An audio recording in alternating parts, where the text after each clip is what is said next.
Hey there, Danny with Right Foot Down. I messed up this ad read so many times because I really want to tell you about Track Monkey Apparel. They make great quality enthusiast shirts along with hats, stickers, watches, patches, you name it. A couple of my personal favorites are their Life is Better at the Track tee and their One Track Mind tee. You should really check them out and see for yourself. Their products are great for you or the gearhead in your life. Visit trackmonkeyapparel.com.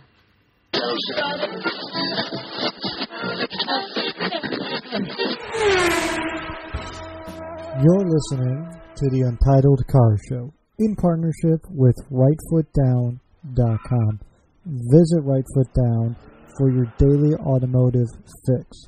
If you enjoyed today's program, please tell a friend. It's the best way to support this show. If you want to visit the archives, go to YouTube and search for Untitled Car Show. That'll bring you to the archived episodes. If you want to follow the show, just search for Untitled Car Show on Twitter, Facebook, or Instagram. You can always send an email to the show at untitledcarshow@rightfootdown.com. We're so glad you decided to spend the next hour or so with us. Without further ado, let's get into today's program. Hello and welcome to the Untitled Car Show. Ooh, I am peaky right there. Sorry about that, everyone. Great way to start off the show. It's been wonderful, wonderful evening. So I am joined by the magnanimous, the illustrious Matthew Phillips. Matthew, how are you doing this evening? I'm pretty good. Wonderful. You host a wonderful little podcast called Flat Sideways Fully Locked, if I am not mistaken. Sir. If I'm not mistaken you with someone else. It's a fun little show. Fun little show. Look at me being. No, it's a good show. You host it with several other people. You've been, I think you've done a couple solo episodes recently as well, if I'm not mistaken. Yeah. Aren't those? Apparently everyone's life just took sort of like an adult hit. So while everyone else is recovering, I'm just like trudging through by myself. Like, I can basically I'm using this as a chance to sort of try different things that I've always wanted to do that the group maybe not wanted to do. So I'm like, they can't say no, so I'm going to go ahead and do it. Yep, it's it's like sex. As this moment you involve someone else, they can say no. If it's just you, it's just you. My right hand. Exactly. So, can't say no. What's it? Signing? Like, no. I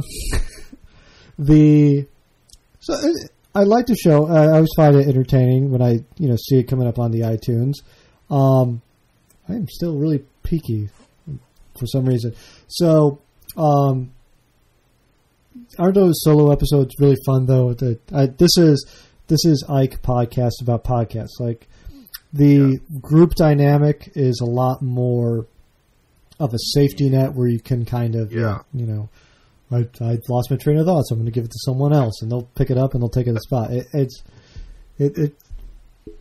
It's a skill. I don't know how you do it. Yeah, it really is a skill. Like I remember last year I ended up doing a solo episode one time because again scheduling conflicts just came up.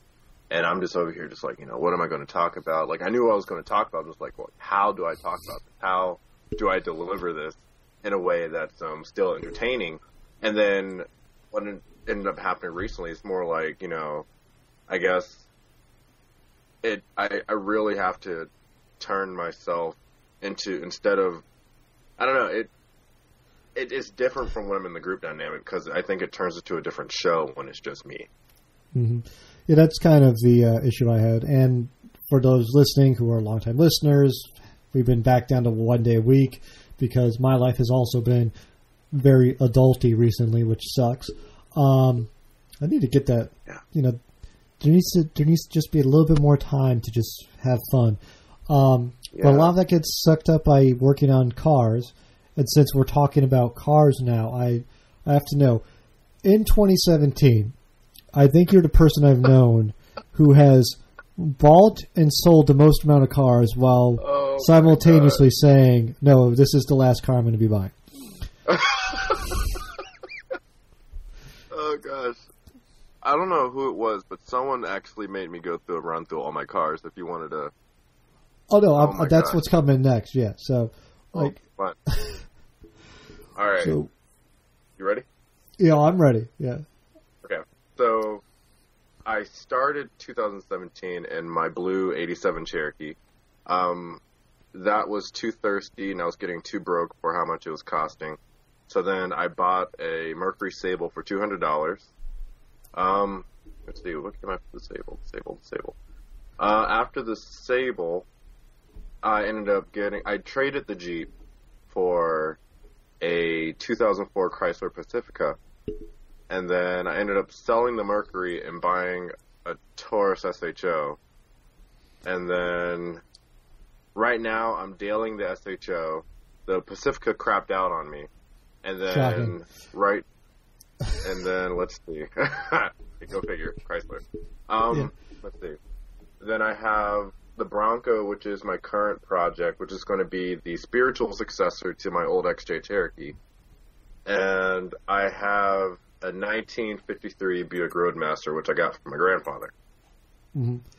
Which, that's a fascinating thing to me, is the old Buick Roadmaster. Yeah. So, that's, unfortunate in the manner in which you got it, but too unexpected. Yeah, which is always unfortunate, but yeah, it's a cool memory, and you're kind of bringing it back to life. So what can you kind of tell us about the car? Right now, 53 was the first year the V8 was offered. They, prior to that, it just had the straight 8, and then it had a newer Dynaflow transmission, which instead of gears, it was like this overcomplicated jet turbine CVT. Yeah. Easy to work on is what I'm hearing. Yeah. Yeah. I mean, it's kind of put together like a rotary engine. So the one thing I'm having issues with right now is I'm pretty sure the motor's locked up. Like, I've sprayed all kinds of manner of PB and modelable mixture oil down there, and it's not budging. So when it warms up, I have it under a car cover right now. When it warms up, I'm going to see if I can acquire the tools to pull the motor, and then see if I can break it free outside when it's not connected to the transmission. Because it might actually be the transmission holding back the motor from turning. Because I think they're connected in a way that a lot different from how a normal car is connected. I'm not really sure all that works. All that pre and post-war technology sort of mixing together, making this archaic little thing that no one really keeps track of anymore. Mm-hmm. But go ahead. I was just saying, I mean, that's why it's so endearing to me, is, because it's a fascinating car, and, it's, like you said, basically right after the war, mm-hmm. A lot of interesting technology in it, like Buick, like, we're going to be trying new fancy-ass shit, and it's like, yeah, a lot of that didn't work, and we forget about the stuff that didn't work, and we're kind of left with, like, oh, Chevy built V8s, and they had, like, transmissions, like, 3 on the tree, like, that's all they did, right? Like, no, there was a lot more weird crap out there. So the offshoot to Chevy was all the experimental stuff, the stuff they did in the closet that, if you had money, you can sort of splurge on. It's like, oh, my car has this, blah, blah, blah, blah, blah, blah. Oh, that's cool. But, if it's sitting in a shed for like 40-something years not being used, and then it just all sort of deteriorates a lot differently than a normal car would. Yeah. And that's what I'm dealing with right now. Mm-hmm. Does it have any body rot issues on it? You know what? It has less rust than my Bronco does. I laugh because every single person I've known who's had a Bronco has had no floors. My Bronco has a floor, thankfully. Well, what else is it? Does it have a rear end? Because something's missing. There's a hole. I could probably put my fist through a hole somewhere in that vehicle. I guarantee it. My tailgate. Oh, okay. See, you can see through the ground from the tailgate. And let's see. there's a small pinhole sized like little thing on the floor, but it's I compare it to my Jeep. Yeah. Yeah, I mean, it's a Bronco. They're cool cars. Everyone likes them. They're different than a Jeep, and they're kind of cool because they're kind of different. But at the end of the day, it's an F-150. Yeah, it's an F-150, but they're just rust magnets, and I don't know why. Like, I've never met a Bronco I can't fist. That's pretty much what it comes down to.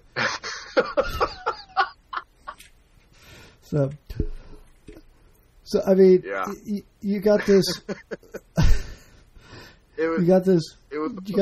Yeah. I'm so curious. So, like, the neighbors, they see what, like, four. Do they think people keep moving in and out, or like, are they aware of the collection? My neighbors are the chillest people I probably could have lived next to, because, you know, I remember bringing home the Buick one day. When I brought home the Buick, the next day they're like, you know, do you have enough cars? I'm like, you never have enough cars. And then the other lady who lives there, she's like, you know, when you get it running, I want to ride in it. I'm like, that's cool. Okay. Yeah. The lady behind us, her father built the house we lived in. And she actually enjoys that me and my roommate are actually still using the property. I'm assuming her father did a lot of this mess too. He just cut a lot of crap around the yard and then, yeah. I mean, but, guys who like to tinker. That's what it is. Exactly. And my goal for 2017 was, yes, I do not want to get another car. And then things started happening. The Jeep turned out to be a big piece of shit. And then I ended up hating the Sable. It just happens.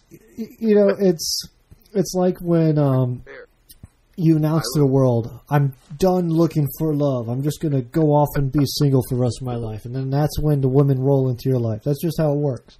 And that's kind of how it works with cars sometimes. It's like, I'm done buying cars, except for that car, because it's got my name all over it. So...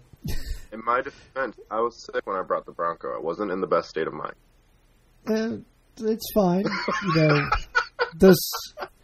I'm curious how many people have bought the Broncos. So when new, you had to buy the Broncos sober, right? Like, you couldn't go out and you can't sign a contract for Bronco new. But I'm wondering how many people have been in altered states who've actually purchased Broncos. Have we reached a tipping point yet? You know, I've had a little. I've had a little to drink. I'm gonna be out there. I've gotten the Craigslist and hey, Bronco. I'm gonna get a Bronco. Is that so cool? Because again, the other person I know who bought a Bronco actually was drunk off their ass when they got it. So it's their new tattoo. You can't even get a tattoo drunk anymore, but you can get a Bronco. That's crazy to me. I know it's not going to stick around because, you know, if you see my Twitter, like I made the mistake of getting in a newer Cherokee, and I'm just like, you know what, this is a lot better than my old Cherokee. Yeah, but if you're looking for better, then you don't want old cars. Like, that's kind of how that works. Like, better defeats the purpose of having crap cars. Those cost money. Yeah, it's true. They cost lots of money. Like, yeah. You could get a new Mirage for like $9,000. I'm just saying. So, well, then, you know, I look at it like this. My SHO, one of the most fun cars I've ever owned was $400. Yeah. Mirage is $9,000. Yes, it's newer, probably more reliable, and will probably last a lot longer than the SHO will. But I will probably murder myself. This is, I am a staunch defender of the Mirage, but I don't think it's a car for car enthusiasts, because it is boring as hell to drive, which is what people want. I do like the Nissan Versa. You like, what? How? The Nissan Versa Note. I rented one of those once. When, I was one of my classes ended, and I rented the book.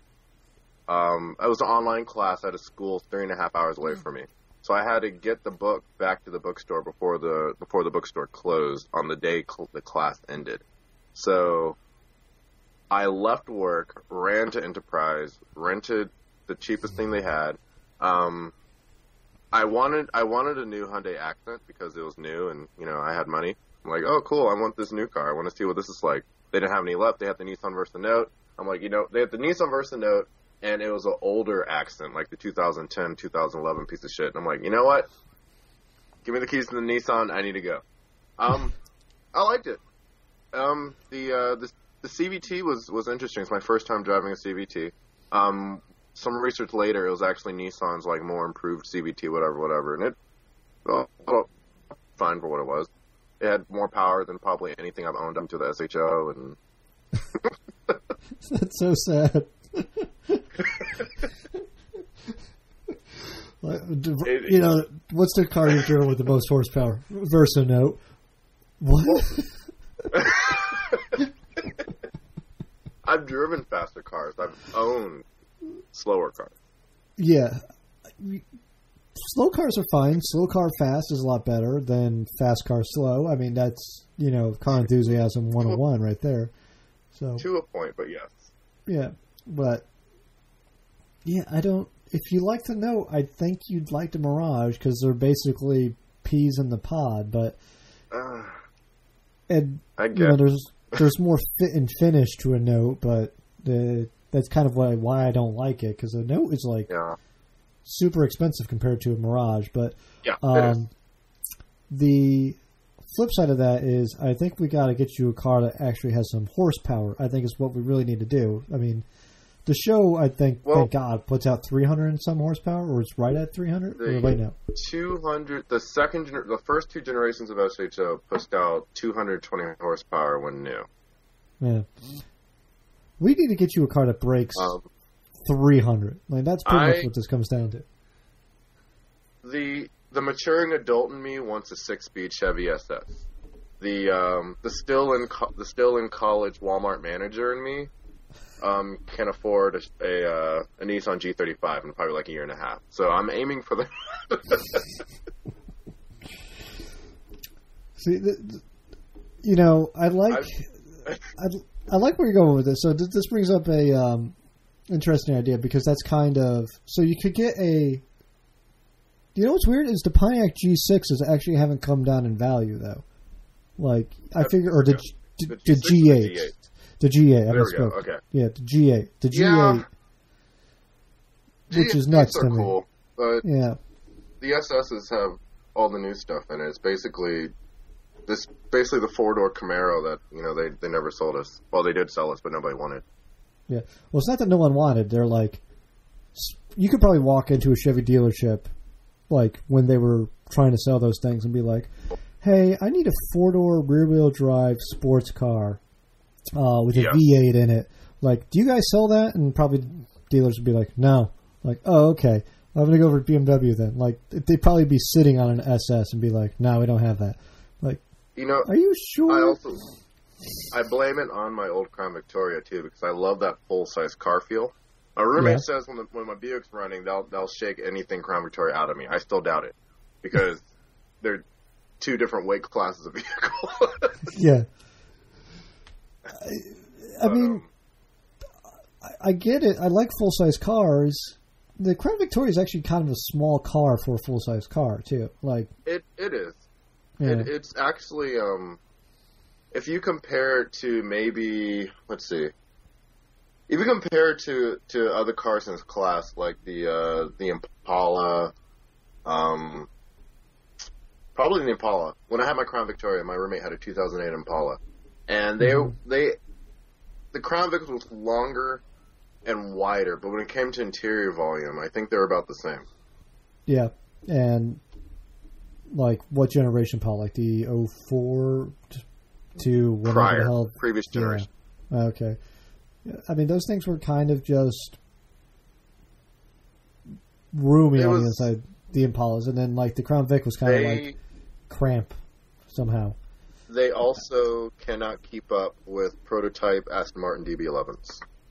Just if anyone wanted to know. That this is good knowledge. This is good consumer advice. I like the way this is going. So, especially if you're on the mountain. Yeah, I mean, allegedly. So but I'm kind of wondering. So if since we both sit there and we browse through Craigslist more than any rational human being should, who's not. I mean, we both got this problem of I'm not buying a car, but we probably spend all day on Craigslist looking at the car a bit. So, I'm thinking, if you want a Chevy SS, but you can't afford a Chevy SS, what's the car you get? And I was thinking Pontiac G8, but you probably can't even afford that still, because those are still in like the $30,000 range. You know what I would get instead of a G8? I would probably get I'd probably get like a first run Charger or Magnum RT. That's a good option. And those things did not keep their value at all, which is that's the beauty of American cars. Well, again, everyone thinks it's a bad thing, but no, it's perfect for people like me who loves cars and can also afford good ones when they depreciate 10 years later. Mm-hmm. And you can get the V8 and those engines, as much as I don't like Dodge and as bad as those cars treated me, you get a car that has a V8, those things will last for forever. I haven't heard any horror stories of those. So after my Pacifica, though, I'm very worried about going Mopar. The people who bought it after me, they went broke fixing it, and then they had to sell it again. Yeah, I mean, that's just Chrysler in a nutshell. Yeah. I mean, and that's kind of the shame of it is because, like, I'm going to go out on a limb here and say a lot of electrical issues. Yeah. What I ended up finding out was what killed it for me on my end before I sold it was actually the coil packs, all of them. Mm-hmm. Yep. So it was probably running on 1 or 2 cylinders when I sold it. He said he had to take off the whole upper intake of the motor, and I don't know how much he spent on new coil packs, but all I know that he is no longer in his possession, and I think he's still in debt. I mean, it would be so nice if, because they're not well engineered cars, I guess is the best, politest way to put that, where, I feel like Chevy has an entire division devoted towards how do our mechanics take stuff out of this car? And Chrysler is very much like we're going to shove it in there with a crowbar and God help anyone who tries to fix it. So my two modern vehicles are Chrysler products. I had my 99 Grand Cherokee and my 2004 Pacifica. Mm-hmm. And they spoiled me because I know what a newish car feels like. Yeah. And I want it back. But no, it's you know what? I see it also like this too. The SHO was a benchmark because it's a car I've wanted to. My first car was a basic Taurus, and I've always wanted an SHO. So I've achieved ultimate Taurus, but that SHO also has 256,000 miles. I drive it every day, and I'm not sure as much as a cult classic is going to be. I can always get another one for $3-4 grand in like a couple of years. Yeah. So this one was extremely hard to find, and mine's interesting to say the least. But when it dies, for what it is, essentially a fast over-engineered Taurus. I'm not going to put it to the side and restore it later because there are other and better cars that can do it that way. Exactly. Yeah, it's not worth that's a car you buy, rag out, and then let it go when it goes. Exactly. Considering I was about to buy my roommate's piece of shit box body and then found the SHO anyway. So the SHO was the better deal all around. I'm enjoying it. I love it, but I know it's not going to last forever. I'm going to use up everything I bought it for, sell it before it becomes a piece of shit, and then get something else. Yeah. And that's a decent car too, because you can always, if it bricks out on you, you can always sell parts and make some money off of it. Because there's always someone looking for, like, it's got Yamaha tuned headers or some bullshit, so I'm going to go out and buy that shit. And put that on my normal Taurus and then claim it's a show. Exactly. Yeah. And I like that generation of Taurus too. It was my family hauler. It was what my dad hauled us around in when I was a kid too. So always enjoyed those Tauruses. I have owned. Let's see. I've owned 3 Taurus variants, 2 second generations and 1 third generation. The second generation, by far, is probably the better one. Yeah, they're great cars, and they're people rag on them because they're not a Camry, but they're good. They're perfectly usable for what you want to use them for. And the best Taurus, honestly, I think, is the wagon. Yeah. Oh yeah, for sure. Well, the best version of any car is the wagon version of that car. Mm-hmm. Like. And the beauty of the SHO, so the motor is designed to be placed any direction you want to face it. Huh. So, I think a few days ago, in fact, I was trying to acquire a buddy's wrecked Volvo 240, and then I was going to put that to the side because what I was going to do was when the body of my SHO is just not usable anymore, I was just going to put the engine in the 240. There's an adapter plate you can get to hook it up to the 6-speed from a Honda S2000, and then throw that in the Volvo 240. Well, that would be interesting. As someone doing a engine swap in basically the same car, not as easy as you would think. It's not. No. It would actually be easier to drop it into a Ford Ranger, Aerostar, or a 3-liter Explorer because the 3-liter SHO motor is based on the Vulcan. Yeah. So the motor mounts and everything else would just plop right on. I just have to get a bell housing from the Ranger or Explorer, and then I can have a 5-speed 2-wheel drive Ranger or whatever. But all this talk of adapter plates makes me think of something though. What is the adapter? Is that Buick you have? Does that use the same bell housing as all the GMs of that era, or has it got the special weird Buick one? I have no idea. I know nothing of vehicles prior to the 90s. So I have no idea what I'm doing with this thing. Yeah, I pop the hood, I see a motor, I see everything going back. It's even the way the brakes are set up, it's so foreign. Yeah. Which is weird because it's nice though because the Nova motor I have that's going into Chevy or going into Volvo it's got a wire for the ignition, it's got a wire for the starter, and that's it. And one for the alternator. That's all you need. It's simple, stupid stuff. This goes to the distributor and it goes. Yep. That's probably the nice thing about cars of that vintage, though, because once I do get everything sorted out, with the motor, once I can get the motor to spin, hopefully getting it to actually start won't be that hard when it comes to wiring. Yeah. But this is also my first time tackling anything other than the Craigslist special, it just needs a spark plug to run, or blah, blah, blah. Yeah. It's been sitting in my backyard for 5 years. No, this has been sitting in a backyard for 40 years. It's a completely different task. Yeah, that'll just eat up your time if you let it, but it's fun. It's a nice little thing. Yeah. It's something you could have beers over and hopefully not kill yourself on jack stands because that's make me so nervous watching that.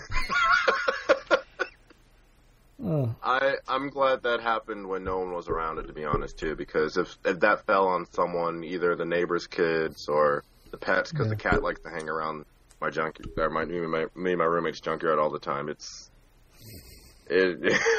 Yeah.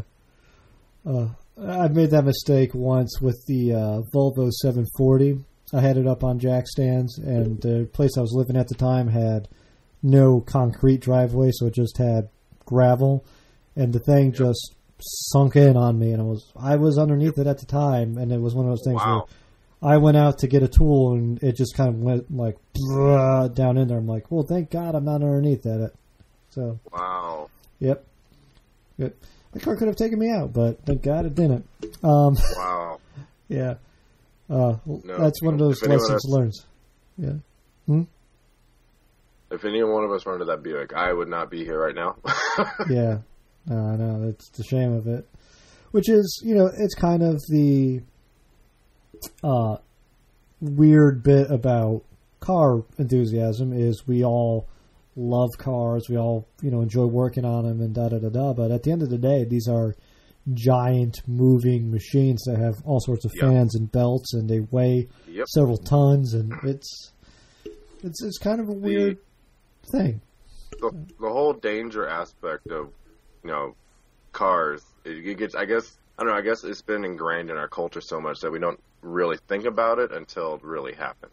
Like, once I turn out that driveway, there's probably a chance, like, I'm not sure the exact numbers, because it's not my forte. But, every time I step out there, like, a week before Christmas, I was actually sideswiped by a Chevy Traverse who was avoiding another car. The damage was minor, but again, like, it could have been much worse, especially with the car that hit me.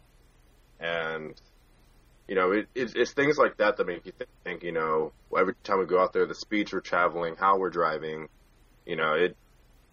any reckless move, anything like that, it can change your life forever if anything goes wrong. So well, and it's especially, you put together a car, you fix it up and you put it together, and then it's all on you. It's like, did I tighten down the bolts in the seatbelt? Is this safe for me to be in? Is this safe for me to put someone else in? Are the wheels on? Because I've done that once too.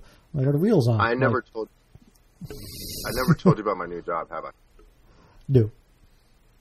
I basically, I work in the Tire and Lube Express at my local Walmart. I'm now the shop manager for the Tire Lube Express. Right now, they're training me at a different store from mine, so I'm commuting about 30 miles one way, back and forth. I've never realized how nerve-wracking it is to do an oil change when it's someone else's car. Yeah. Well, that was one of my roommates when I first moved to D.C. He went out, bought himself a, previously owned Nissan Altima. Or not Altima. Which one's the midsize one? Is that the Altima? Central? Yeah, Altima. Yeah. Altima, Maxima, they're both the same size. Yeah. It's one of those Nissans. Anyway, he took it down to the local, like, Jiffy Lube or whatever, and they ended up not putting the oil drain plug back in. So he pulled up into the garage. He's like, because I had just gotten the Challenger.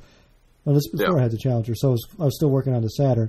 He pulls up and he's like, "Look at the new car!" And I'm like, "Oh, this is nice." And I went, "Why is there a trail of oil following you behind you?"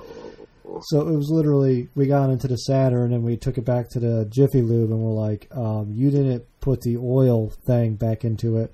And I thankfully had my phone out at the time, and I was kind of recording what was going on. It was like, well, no, we put it back. You can't prove that we didn't put it back in. And one of the shop guys comes down from underneath and goes, "Hey, Ted, what's this?" And I went, "That's a drain plug to a 2009 Nissan Altima." Oh, so you have it. And the trail of oil kind of tells the rest of the story. So, so that part I can't imagine. Not so much me working on cars, but having other people around me working on cars. Yeah. So I can't imagine. But at least you get to work on cars instead of dealing with people. That's kind of the positive. Yeah. I was previously the customer service manager, and that was fun. Getting yelled at and nagged at all day, dealing with cashiers and all the other fun stuff. It's fun being a student and not having a degree. Yeah. Yep, all the fun, wonderful world of non-college education. So I'm enjoying life. Well, I tell my girlfriend, I go through all these cars now because I know, if we ever get married in the future, you're not going to let me do it. And she's like, yeah, about right. So. You can't let them have that power. I made the same mistake. And then No, deep down, we know it's not really going to stop. It's just going to be instead of going through like 5 or 6 cars a year, probably just be like 2. Yeah, like 1, 2, just trying to hide them under tarps, Yeah. whatever works. Yeah. There, a guy who almost bought my Mustang, he was going to hide it from his wife. He said it was his 7th one. I think she only knew about 3 or 4 of them. Yeah, no, there's the father-in-law has a collection of airplanes, like model airplanes, and Okay. he will buy the same kind to keep it like the number hidden from the mother-in-law. It's like at that point, we've reached a point when you start hiding it where we've gone past collecting and now we're into hoarding. That's hoarding. Yeah. Yeah. Mm-hmm. Yeah. No. The thing is, so I'm aware that my collection has gone beyond. It's gone beyond comfortable realm. With the Bronco and SHO, okay, yes, that's fine. The Buick, though, is such a long-term project. Like, half of me just wants to put it back in storage until I get my own place to actually fully work on it. Yeah, that's kind of the catch-22 with that, because if you take it and put it into storage so you can get around to working on it when you have the, time and opportunity, then it's going to sit there in storage and it's just going to deteriorate and get worse. And, what's the right thing to do? And it's kind of the catch-22 with it. The right thing to do would probably just to keep, I don't know, personally the easy thing to do would just do a whole drivetrain swap, but I don't know, a big part of me wants to really experience that, what that old 322 still has in it, see what it can, how. Yeah. Before I put a modern brake system and modern brake system, I want to drive the original motor drivetrain and experience what it's like driving a 70-plus-year-old vehicle with 4-wheel non-power drum brakes, at least once. Yeah, that's an experience I think you'll have once, and then you'll be like, holy crap, I need to go not do this anymore. Yep. Not a light car either, so, yeah. It's, I don't know, part of me also thinks I took something a bit larger than I could chew, but if you look at the circumstances, though, I mean, last year my grandmother passed, so right now my grandfather and my uncle, they're just going through, like, everything they have right now, and they're just liquidating smaller parts, because my grandfather's not getting any younger. The Buick was on this property that basically they haven't rented out in years, and it was falling in disrepair. And my uncle and I were walking around because there's also another Taurus back there which I'm going to cut up to use for basically body parts for the SHO because it does have some rust and same body, I can just cut it up, weld it on, whatever. Yeah. We got around to the Buick, and he's like, like, if you have any plans for it, he's like, yeah, I'm just going to get rid of it, just probably sell it. I'm like, well, how about this? It's basically how I got my Grand Cherokee off of him. I joked around, you can just donate it to me, and he's basically the same thing happened. Get it out of here, it's yours. Yeah. So. I mean, which is, it's great. I mean, that's kind of the best way to get a car and kind of the worst way to get a car. So. It is. Yeah. But it's the most fun way too. Like the whole process of getting out of the garage, because the amount of brush that's grown around the shed it was in. I'm pretty sure there are trees that are there that weren't there when my grandfather was actively driving it in and out of the garage. We had the alleyway that we had it towed out of. That was an active street, I'm guessing 30 years ago, because it's just overgrown brush and acorns now. And when the neighbors called the cops on us because we took the fence apart, and my roommate's truck was in their backyard trying to pull this giant boat anchor out of a shed. The cops came and they're like, what are you guys doing back here, and how did you even get back here? We showed them, hey, like the fence opens up like this. That alleyway right there, you can drive in and out of it, and blah, blah, blah, blah, blah, blah. The tow truck surprisingly fit back there. If he didn't show up, we wouldn't have gotten out, because my roommate's truck, F-150 as it is, it was too light. It didn't have enough grip. It was too light. The tires on the Buick were flat. The front wheels weren't spinning, so it just sort of fishtailed all over the place. So Yeah, we ended but- up just sort of winching it out with the tow truck's pulley, and then got it out and drove it. I got it towed like 100, 180, 200 miles back to Central Virginia. Not bad. Nice Yeah. little trip. I'm just so, I want to see that thing. Personally, I want to see it on the road, but there's not really a car.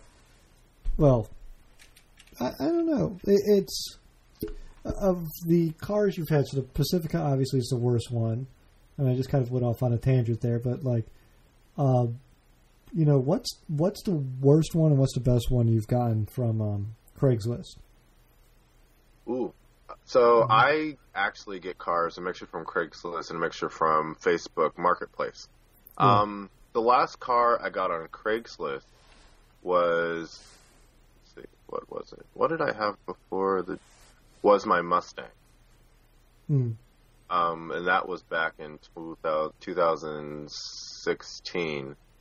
The worst car I've probably had, even though I hate to admit it, was probably my Mustang. As much as I loved that car, and it gave me everything it had, it cut off all the time. There are some times where I'd have to wait for it to cool down before I turn it back on. It was underpowered. Like, when it was new, I had 80 horsepower, probably had 50 or 60 by the time I got to it. I'm pretty sure it wasn't safe. Gosh.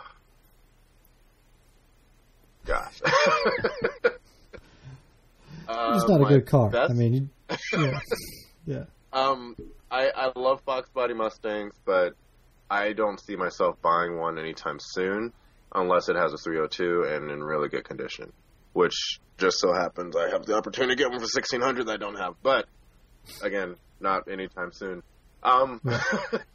Let's see, the best one I've had, it's not the SHO. I think it was probably my 1999 Grand Cherokee. If you can take away the fact that the sun leaked and it had a puddle in it for like 3 years because it was just sitting in my uncle's yard. It had that Jeep 4-liter. It had 4-wheel drive. It was comfortable. I managed to get 20 miles per gallon out of it on the highway. That's not bad. It was probably my first actual luxury vehicle that wasn't my Crown Victoria. Luxury. So, in quotes. luxury boat. Yeah. But no, I want to say it was probably my Jeep Grand Cherokee. Well, I gotta go here in just a moment. So what I want to do is I want to make sure that we get your stuff plugged here. So obviously, Flat Sideways fully locked. You can go on to the. You can go iTunes, SoundCloud. Yeah. Apparently, we're on Spotify too. I found that out. That's pretty cool. That's nice. We're on Instagram at flat sideways _FL, and you can follow me on Twitter at Ace Convoy. Mm-hmm. Yeah, I'm still confused as to how that works. Like, you're good at convoys? I'm not quite 100%. Well, my internet usernames that I made back when I was prior to 16 years old, and I just never got around to changing them, and everyone already knows me by it. I'm just like, you know what? This name is part of me. I'm just going to keep rolling with it. It actually came out because as much as I love cars and trains and boats and all other stuff, I'm also a huge fan of Transformers, and the Japanese name for Optimus Prime is Convoy. Huh. So I learned there a you go. thing. That's how that came to be. And if you look at my look at my Skype name. So yeah. So that's just another thing that came out of it. It's another part of me, and I'm going to stick with it. About you, fascinating individual. Sorry we didn't have more time to talk this evening because I got to go run here a second. But definitely everyone needs to go check out the solo episodes, all the episodes, the back catalog. If you haven't heard it on the show, it's definitely worth a listen. Follow you on all the social media. When we're going to get some videos of the Buick project? Ooh, I can actually work on that pretty soon. I'm probably going to take another whack at starting the motor. My roommate and I also, we ended up dragging home a car cover last weekend. So I think you'll see a lot more videos once we have that built, and his 67 Cougar and my Buick have shoved closely away in there. But you'll probably see a lot more stuff about all the cars when the weather warms up. The Bronco's almost done. I finally got the fuel pump taken apart. Apparently the pump component itself is the same one used in the Mustangs, and I have a connection to get another one of those. So once I get all that back together, it should be running.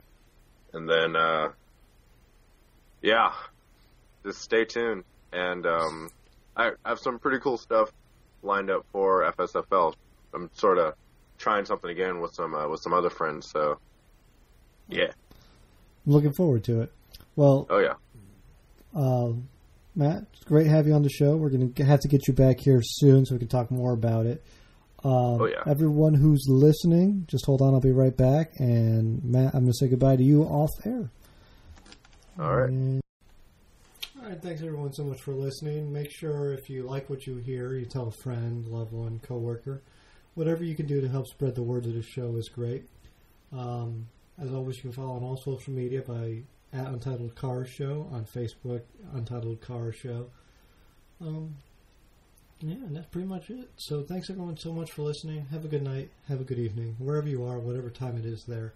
Thank you so much for listening. Please be safe out there.